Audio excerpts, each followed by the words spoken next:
Juste avant que la vidéo commence, vous êtes 95% à regarder les vidéos et ne pas être abonné. Donc pour me soutenir, appuyez sur ce bouton pour qu'on arrive aux 1000 dès le début de l'année prochaine.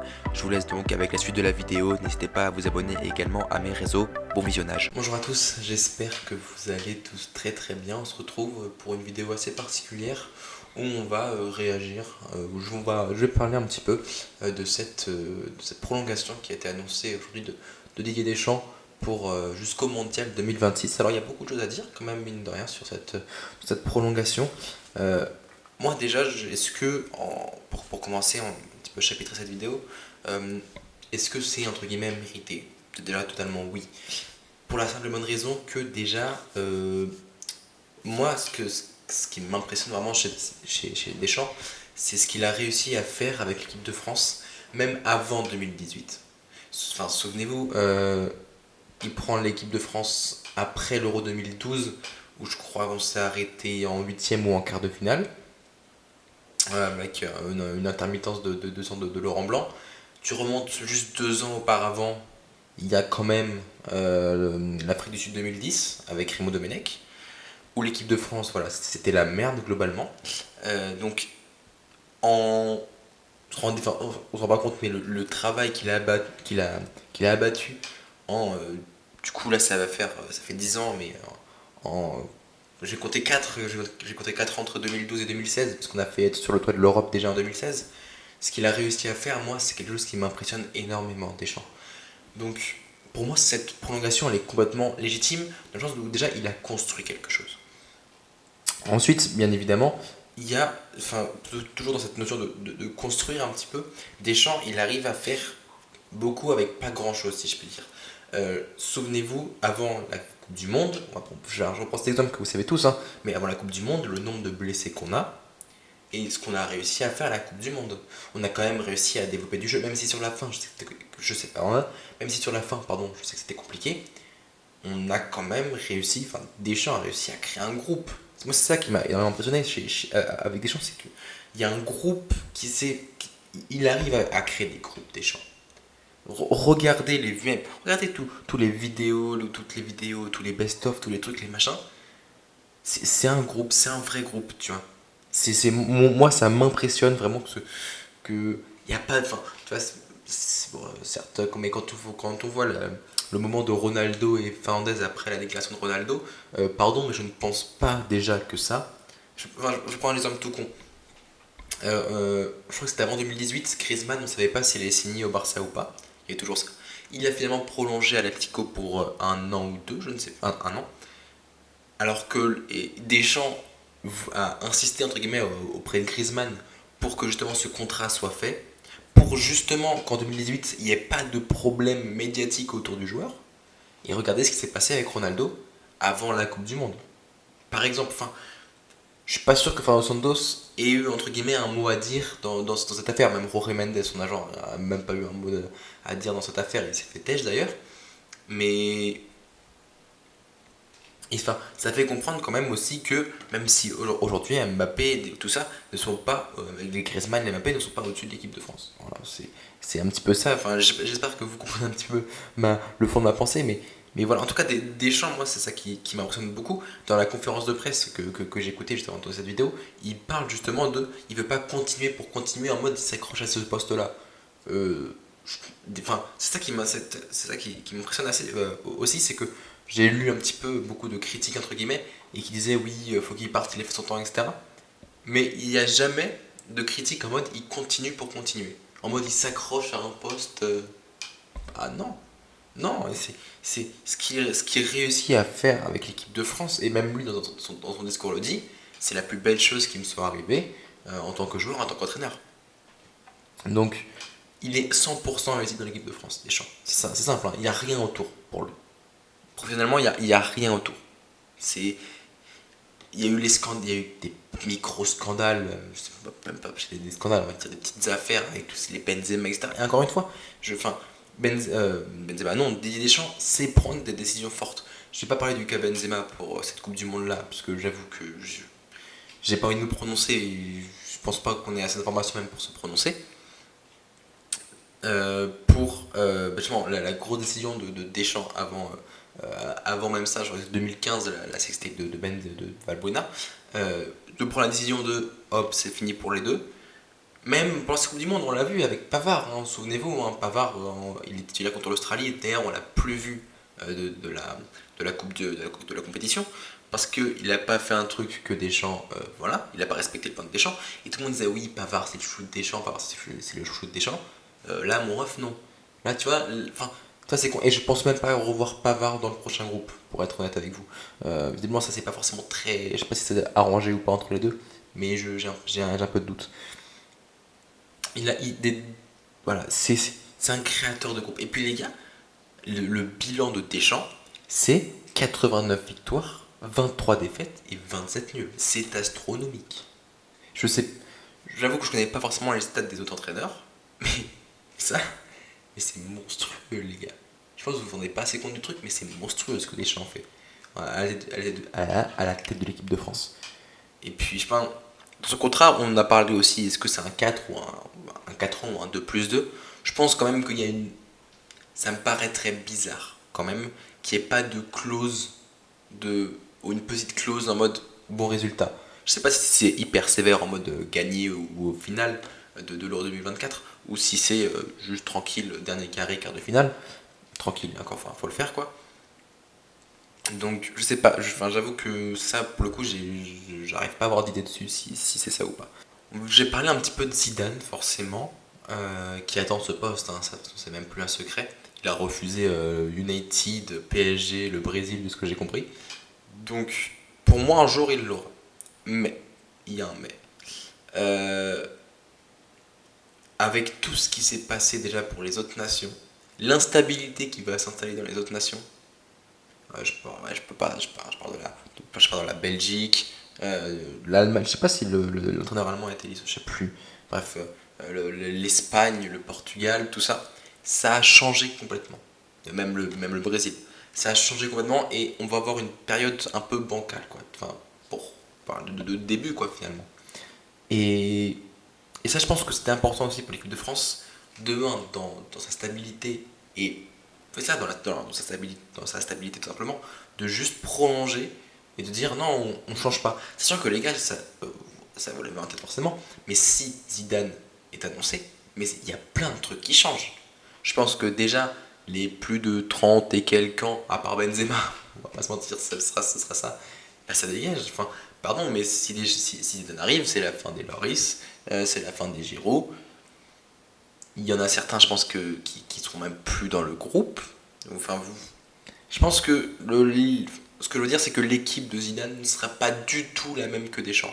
Et Deschamps, lui, il a déjà la recette, on va dire. Deschamps, il a déjà beaucoup d'expérience, il connaît bien les joueurs. Enfin, c'est con, mais il y a des mecs qui ont fait des très bonnes performances, alors que c'était des premiers appelés en équipe de France pour la Coupe du Monde. Je crois que Tissassi, c'est la première fois qu'il était appelé en équipe de France pour la Coupe du Monde. C'est impressionnant. Et pourtant, dans ses rentrées, il a fait de bonnes choses. Donc voilà. Mais maintenant, c'est sûr que Zidane l'aura un jour. Et je pense que, après, ça c'est pareil, c'est un débat à côté, mais la fin de l'ère Deschamps pourrait euh, être équivalente avec la fin de l'ère Le Gret. Le Gret, ça fait un bout de temps, c'est son quatrième mandat là, à la tête de l'équipe de France. J'ai écouté les conférences de presse, mais j'ai pas tout compris. Je ne sais pas si après 2024, il pourra encore en faire un. Je ne crois pas, justement. Et ça peut jouer. Ça va dépendre de qui est à la tête aussi de l'équipe de France, enfin de la fédération, pardon. Je pense que je pense que déjà, l'équipe de France, il y a une ère qui s'ouvre, une nouvelle ère qui s'ouvre, qui va y avoir de nouveaux leaders, de nouveaux trucs, des anciens leaders, on va dire, des joueurs un peu plus âgés qui vont partir, je pense pas forcément à Giroud, etc. Je pense pas que ces hommes-là fassent la Coupe du Monde 2026, après on sait jamais, hein. Mais voilà. Il, je- à un moment donné en équipe de France, je sais pas si ça va être dans les 4 prochaines années ou dans les 3 et demi en fait finalement, ou après 2026, mais il y a une page qui va se tourner. Le jour où les Giroud, même Griezmann, les Kanté, Pogba est encore assez jeune, les Lloris, enfin tout ça, prendront leur retraite internationale, voire définitive, déjà ça va changer. Donc voilà. Après, forcément, on a un leader en puissance qui arrive, c'est Mbappé. Hein. Là-dessus, il n'y a, pas de débat à avoir, mais quand même, ça va changer. Donc je pense que avoir de la continuité et Deschamps, enfin, la gestion de Deschamps et par Mbappé, enfin, d'Mbappé plutôt par Deschamps est parfaite, quoi. Enfin, il lui confie pas les clés de la maison entre guillemets. Enfin, c'est pas, il lui dit pas dans les droits dans les yeux l'équipe repose sur toi. C'est même pas le cas hein, finalement.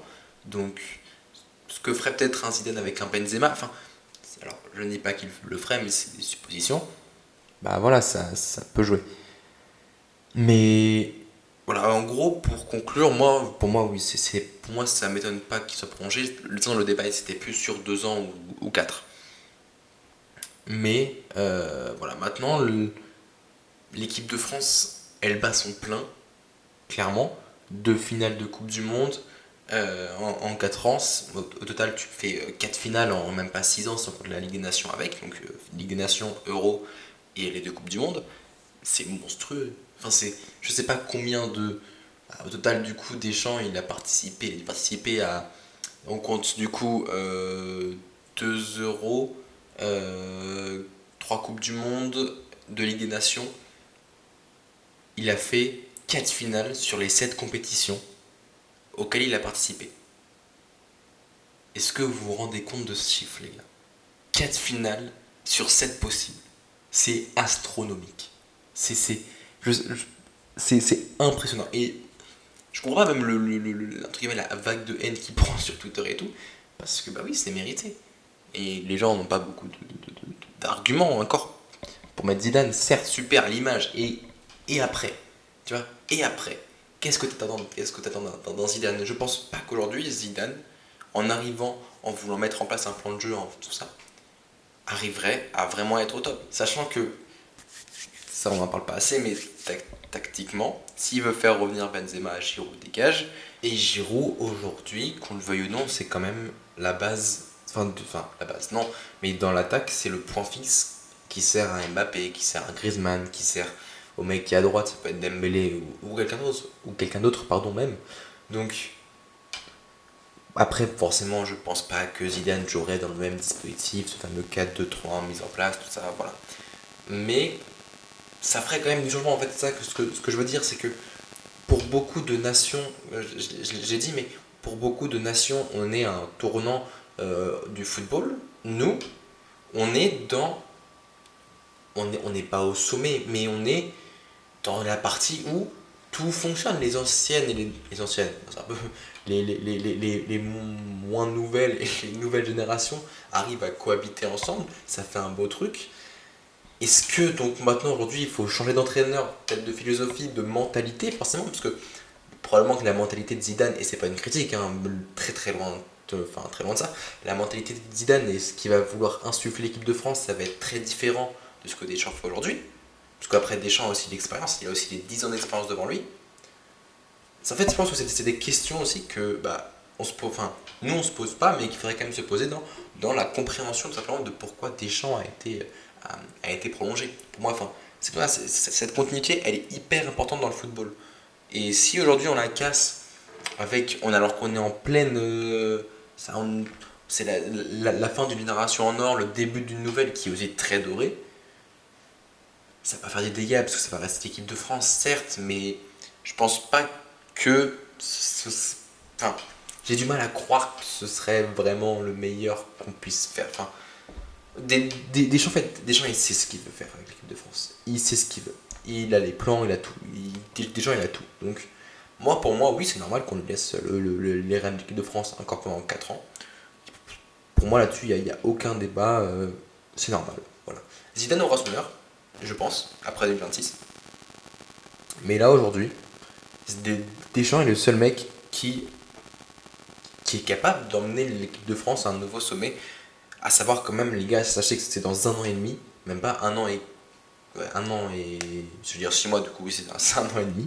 La Coupe du Monde, non, l'Euro 2024. Voilà. Donc pour moi, c'est le meilleur aujourd'hui à pouvoir faire. Sachant quand même que la liste, en tout cas, je pense que la liste de l'Euro 2024 et la liste de la Coupe du Monde 2022 va être quasiment la même. Et ça, et pour le coup, ça me norme aussi point pour Deschamps, c'est que il connaît les joueurs, il sait comment il veut jouer avec eux et enfin, ils ont déjà vécu quelque chose ensemble. C'est ça, on va dire. Là, tu arrives avec, donc, comme j'ai dit avant, un Zidane qui va sûrement mettre un nouveau dispositif en jeu, qui va changer les choses. Mais c'est pas, encore une fois, c'est pas une critique. Peut-être juste, c'est pas le moment pour Zidane, tout simplement. Et je pense qu'après 2022, où il y aura peut-être une nouvelle ère qui va s'ouvrir aussi en équipe de France, bah oui, Zidane, oui, bah carrément, avec grand plaisir même. Enfin, c'est le jour où on aura même Zidane, enfin, symboliquement, c'est très fort aussi. Je pense qu'aujourd'hui, dans le sens où bah, il n'y a personne de mieux aujourd'hui que Deschamps qui connaît les joueurs, qui sait comment ils jouent, qui maîtrise son système, même si on l'a vu il l'a dit en conférence de presse, en finale c'était très compliqué. Mais voilà, on a les atouts pour. On a les atouts pour acheter les même deux titres qui arrivent. Donc voilà, écoutez, c'est tout pour cette vidéo, j'espère qu'elle vous aura plu. N'hésitez pas à vous abonner à cette chaîne si vous voulez plus de contenu comme ça. Information, je reprends les 2 vidéos par semaine, donc le mercredi et le samedi, mais des vidéos plus développées que celles-là, qui sont des simples reacts, qui viennent normalement en plus des vidéos avec des nuits de montage. donc voilà, écoutez, sur ce, du coup ça le mercredi et le samedi, on se retrouvera donc 2 fois par semaine. À partir de la semaine prochaine, je suis en pleine période de partiel, du coup c'est un peu compliqué. Mais voilà, je vais essayer de vous faire ça.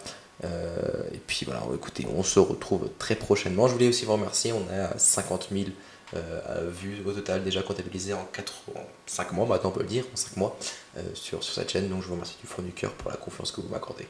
Voilà, écoutez, c'est tout pour moi. J'espère que cette vidéo vous aura plu. Prenez soin de vous et de vos proches. C'était tout, c'était Marc.